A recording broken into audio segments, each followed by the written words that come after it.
Hi guys, मैं हूँ काजल रखवानी और अभी मैं शूट कर रही हूँ प्रतापगढ़ में। और आज मैं आई हूँ मंजुल सर के सेट पे, क्योंकि उनका सेकेंड मूवी स्टार्ट हो रहा है यहाँ पे। और यहाँ से हम लोग लंच करके जाएंगे अपने सेट पे, क्योंकि मेरा लंच के बाद है।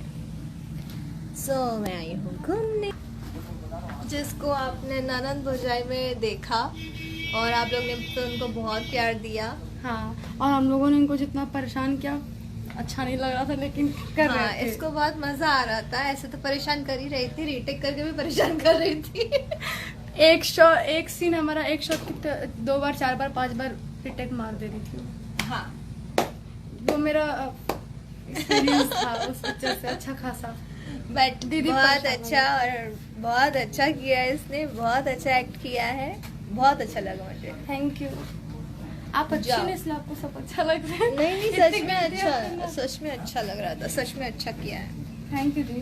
तुम्हारा टोन मुझे बहुत अच्छा लगा बोलने का।